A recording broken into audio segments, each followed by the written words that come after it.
The Blitz. Taking you into the Players Club. Players Club. It's players own players own players own players. Welcome back to the Blitz here on 98.7 FM, Arizona Sports Station, and we're joined by a true player for real, a guy that graded out as high as you could possibly grade out on yesterday, doing his thing. My man, Tramon Williams, joining us here on the Blitz. First of all, good morning. Thanks for coming on for a few minutes, bro. Thanks for having me. Now, when you look at your game yesterday, I know we talked yesterday on the Cardinals radio network, but I felt like you did your homework, and I felt like you had a bead on what Marcus Mariota was trying to do, because you had the one interception, but I felt like you probably could have had your hands on and maybe had 2 or 3 more picks just based off of your study of what he was doing and how you were able to really get a beat on. What did you see? Most definitely. Just watching film, I saw that Mariota was inconsistent in getting the ball out on time.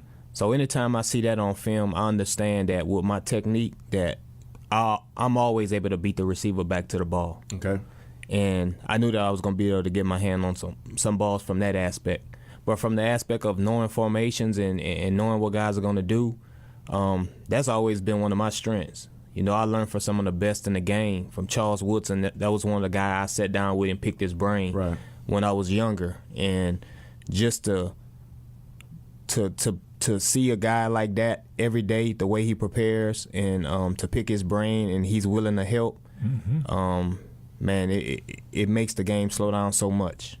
So when you look at, and one thing I always say, when you make plays, it's not the ones that you made that you remember, it's the ones that you don't make. That you don't make, man. So I know when you were thinking about your game, and of course you did well, you performed well, and you graded out well, but how much did you think about those couple interceptions that you almost had? That's the only ones I think about. That's the only ones I think about, man. It's crazy because I have 36 career interceptions, and but nobody's counting, though. You're not counting, though. Yeah, I'm not counting, but I'm counting the ones that I missed.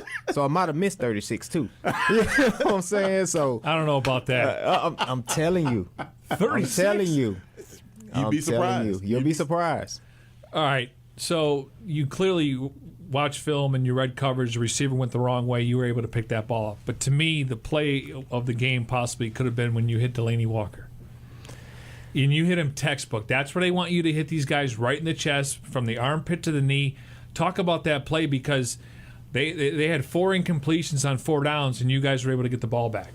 You know what's funny about that play? We actually had that play at practice, and me and Tyrann, we actually talked about that play. We was in the zone, and we knew where the weak spot was in the zone. And he had to take the flat. And I was going to be over the top, but it was going to be a weak spot in that zone. Okay. So I told him, I knew where the guy was going to sit down at, so I wasn't so deep at that point. So I was waiting for him to sit down, and I was already on the mission to break to that spot. So we did that same exact thing at practice. And I made it to the receiver as soon as the ball got there, just like I did, you know, for game time. So it wasn't like it was something that I didn't know that was coming. The fact that you guys had that play in practice. We had that play in practice, and we talked about that actual play. And that's the difference between winning and losing in this league. You know, just that. You know, just your film study. You never know what it's going to be. So you have to prepare for all situations at all times. All right, you're in Cleveland the last couple of years, and Steve kind of thought maybe you were playing out of position at safety. The Cardinals call you. How many other offers, and why did you choose to come to Arizona? Because I know they can win. Being in Cleveland a couple of years, you're like, I know they can win. That's a good point. I knew they can win, but you know, everything I do my homework. Everything that I do, understood that, you know, coming from Cleveland, being 33 years old on a team that only won 1 game, the sky, I mean, people can look the other way. But I did have offers. But coming from Cleveland, I really had to clear my head. Coming out of Cleveland for those 2 years, I had to clear my head. And I had offers earlier in the year when free agent and stuff was going on. But I said to myself, man, I can't make a quick decision this time around. I can't make a quick decision. I said I'm going to sit and I'm going to make sure I'm going to go where I want to go. And I'm going to make sure the situation is what I want it to be and have fun like I want to have fun. And when I came and talked to the coaches here, they was on the same page. They was going to let me play my game. And that's all I want to hear. Will you let me play my game? Because some teams you go to, you go there and they want you to do what they want you to do. Versus play to your strengths. Versus play to my strengths. And they gave me that right away. And I understood, that they had good players already. Understood that I'll be getting the ball, especially if I was playing across from Patrick Peterson. I understood all of that. And I understood that BA have a certain thing about veterans that they come and they play well for. Yeah. So I've done all that research, and I was like, man, this might be a good spot for me. Now, once you get here, obviously they were rolling with Bethel, and then you had to figure out with the defense, even though you have a ton of experience and you played in the postseason, you played in the biggest games. What was that like, just waiting your turn and not saying, I came here to play?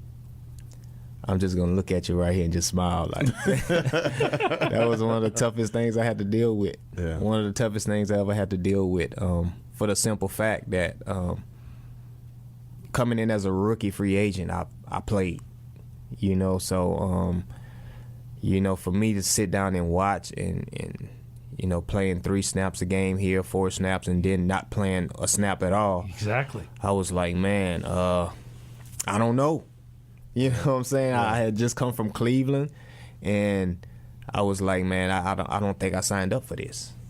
And that was the truth. But at the same time, I'm a professional about everything. I understand the way the game works, and I continue to prepare. I continue to be patient at the same time, and I help the younger guys. I had no hostility between nobody, man. I always laid out a helping hand because somebody did that for me when I came into the league. So I continue to help these guys, and I want to see them all do good.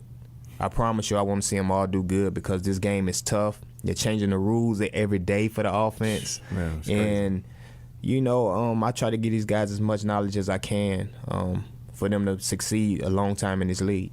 And we're visiting with Tramon Williams here on the Blitz. And Tramon, I just got to ask you this. Coming from 2 cold weather cities, you were in Green Bay, then you're in Cleveland, now you're here in sunny Phoenix, Arizona. I got to ask you, will it be difficult to adjust to not having a white Christmas? You know what I mean? Like when you come out here, you got the sun, you got, it's probably going to be about 60, maybe 70 degrees on Christmas Day. Is that going to be something that you don't want to see, or is that going to be a welcome sight to not have to worry about the snow? You know what's funny? The thing that my family says is that's one of the things that they're gonna miss. Wow. That's one of the things that they're gonna miss by being in the cold. That you're not gonna see the snow, you're not gonna see the seasons change. So that's one of the things that they say they are gonna miss, and I probably will too because it's really nothing like a snowy Christmas. It's really nothing like it, but I'm glad I'm warm, man. I mean, I'm born and raised in Louisiana. I like the heat, man. And trust me, as an older guy, when those bones start creaking a little bit, you want it to be a little warmer. So, that missing that will be only for so long. All right. So, if I'm not mistaken, you're going to turn 35 in March. Mm-hmm. How much longer do you want to play? And would you like to stay here in Arizona? Truthfully, man, I can play as long as I want to. I train well. I take care of my body. Very, very well, and most definitely, I feel a good connection with the guys in the locker room. I love the guys in the back end who I play with, and I love the experience that we do have on this. And obviously, we have the mixture of young guys, so I do like all of that. So I love it here. All right, for our listeners out there, the fans are always worried about draft picks. You guys don't think that way. Talk about what's going to happen in these next 3 games because you guys have a lot of pride. Regardless if you're a free agent, they always look back at your last team. How were you playing when there wasn't a lot on the line? What do you expect? Because defensively yesterday, you guys really stepped up and carried your water. I truthfully believe that anytime you step on the field, you should want to put your best foot forward. No matter what the circumstances is, no matter if you 0-15, no matter if you 15-0. You want to put your best foot forward. You want to put the best tape that you can on film. Yep. And I think it's really simple as that. We always strive here to have one of the best defenses here. And I felt as the year went on, we got better and better. we're a little bit more inconsistent at the beginning of the year. We showed a lot of flashes. We played 3 quarters sometimes and gave in the 4th quarter. We've done that quite a bit. But I think that, guys shuffling in and out, you figure out, who knows the game, who understands a lot more, and guys are stepping up. And you got to respect that at the end of the day. Jermon, as always, brother, we appreciate you giving us a few minutes, man, and congratulations on the win yesterday. And hopefully you guys can finish strong, get to 9-7, have a good taste in your mouth as you finish up the season, and make sure you stay warm. You don't have to dress so cold when you get out there for Christmas. I know they may not like it, but I think they'll get used to it as time goes on. They'll definitely get used to it, man. They'll definitely get used to it. Hey, you've been a great addition in the locker room, on the football field. Thanks for your time this morning. Appreciate it. Thank you guys for having me.